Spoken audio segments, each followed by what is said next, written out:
Good morning students.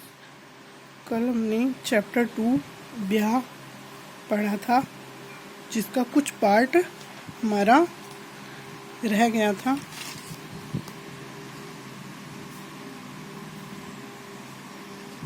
यहाँ पर जब उस छोटी बच्ची और अपनी बेटी के बीच में अंतर स्पष्ट करती है वो कि बच्चे जो स्वभाव से ही चंचल होते हैं, परंतु जो वो बच्ची थी उसमें चंचलता नहीं थी। यह गढ़ी हुई मूर्ति की तरह शांत और स्थिर बैठी थी, यानी कि वो बहुत शांत थी, उसमें चंचलता नहीं थी। जो डाक गाड़ी थी वो अपनी पूर्ण रफ्तार से चलती जा रही थी, शांत, परंतु जो लड़की थी वो शांत और मौन बैठी थी। मैं उठकर उसके पास गई, उसके करीब ही बैठकर पूछा, तुम्हारा नाम क्या है? राम प्यारी मेरी तरफ बिना देखे उसने जवाब दिया। मतलब कि उसने उसका नाम पूछा लेखिका ने, और उसने अपना नाम बताया कि वह राम प्यारी है। और तुम जा कहाँ रही हो? इलाहाबाद। उसने बताया कि वो इलाहाबाद जा रही है। इलाहाबाद में किसके पास जाओगी? मैंने फिर पूछा, यानी कि उस लड़की से पूछा कि तुम इलाहाबाद में किसके पास जा रही हो? इस बार सिर उठाकर मेरी तरफ देखते हुए उसने कहा, अपने ब्याह के पास जाइत लाग है, यानी कि जिससे उसकी शादी हुई है उस घर वो जा रही है।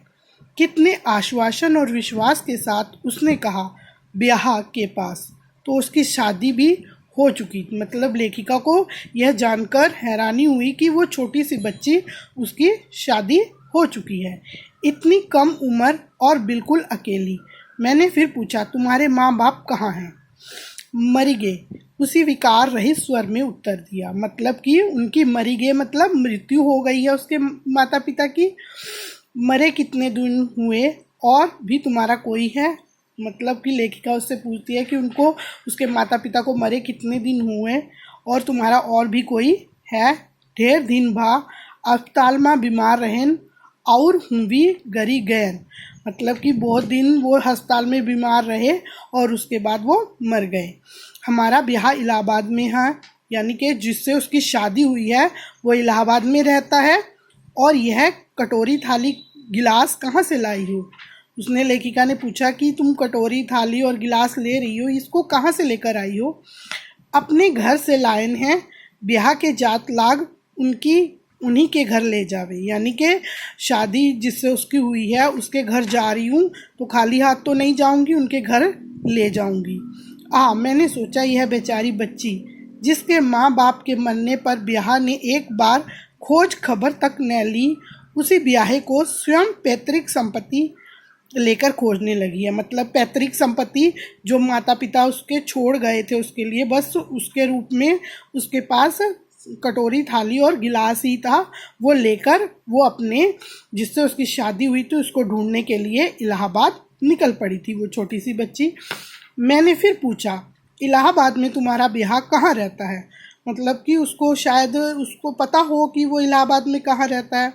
उसने फिर वही सादा सा उत्तर दिया, हूँ वहीं इलाहाबाद में रहता है।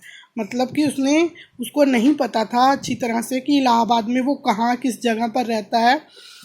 और मैं क्या पूछती, वह तो इलाहाबाद को ही अपने गांव सरीखा समझती थी, जहां इन्हें गिने 10-5 घर होंगे और तुरंत ही नहीं तो घंटे आध घंटे में बिहार का घर खोज लेगी।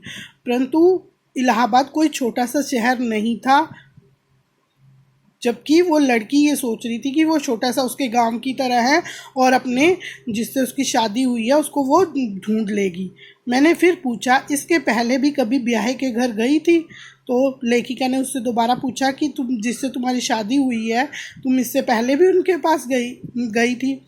उसने आश्चर्य मिश्रित कातरता के साथ मेरी ओर देखा, फिर बोली, चला भय बिना बिहावा के घर कोई नहीं जात, तो हम कैसन के जाए?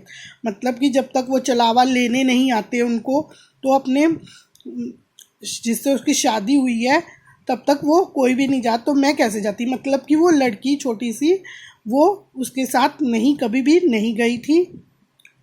अब इसके आगे प्रश्न करना अत्याचार होता। इस अदम्य और अटल विश्वास पर आघात करने का मुझे साहस न था। मतलब कि उससे आगे प्रश्न करना लेखिका ने उसके सामने अत्याचार समझा और उसके अटल विश्वास पर, यानी कि दृढ़ विश्वास जो था कि वो उसका ब्याह उसको मिल जाएगा, उस पर आघात करने का लेखिका को साहस नहीं हुआ।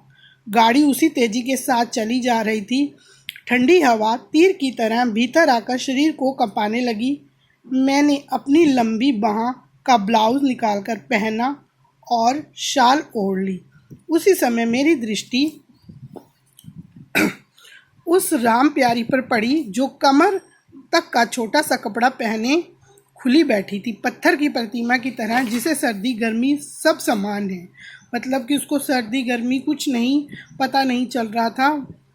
मैंने सोचा कि ऐसे सर्दी ना लग रही होगी। मेरी बच्ची साथ होती तो कोई कपड़ा इसे पहनने को दे देती। अब इसे दूं भी तो क्या दूं। मेरे शरीर पर ब्लाउज और शाल मुझे काटने से लगे। यानी कि उसको जब देखा कि वो छोटी सी बच्ची, उसको भी तो ठंड लग रही होगी, तो वो लेखिका को अपने कपड़े काटने लगे। केवल 2 दिनों के लिए जा रही थी, इसलिए कपड़े भी इने गिने थे। अंत में बहुत सोच विचार के बाद मैंने तय किया कि बिछाने की चादर के बिना मेरा काम चल सकता है, और उसे निकालकर मैंने उस बच्ची को अच्छी तरह से उड़ा दिया। यानी कि वो चादर जो नीचे बिछाने के लिए उसको लेकर आई थी, वो उस चादर से उस बच्ची को उड़ा दिया। वह कुछ बोली नहीं, विस्मय के साथ मेरी ओर देखती रही, परंतु उसने कुछ भी नहीं बोला बच्ची ने, और हैरानी से लेखिका की तरफ देखने लगी। शाम बढ़ चुकी थी, कुछ भूख सी मालूम होने लगी। यानी कि जब शाम होने लगी तो लेखिका को भूख लगने लगी। अब खाना भी हम दोनों ने एक साथ खाया। यानी कि लेखिका को जब खाने की भूख लगी तो उसने छोटी सी बच्ची को भी खाना दिया और स्वयं भी खाया। दोनों ने इकट्ठा खाना खाया। मैंने एक अपूर्व संतोष का अनुभव किया, ऐसा संतोष जिसमें एक आभार छिपा था। उस लड़की ने मेरे मातृत्व को क्रियाशील होने का अवसर दिया था। मतलब कि उसको जब लेखिका ने उस लड़की को खाना खिलाकर साथ में खाना खाया तो उसको एक संतोष अपने अंदर दिखा। इस लड़की ने मेरे मातृत्व को क्रियाशील करने का अवसर दिया। यानी कि जो ममता उसके अंदर थी उसको क्रियाशील बनाने का अवसर उस छोटी सी लड़की ने दिया था। नमस्कार।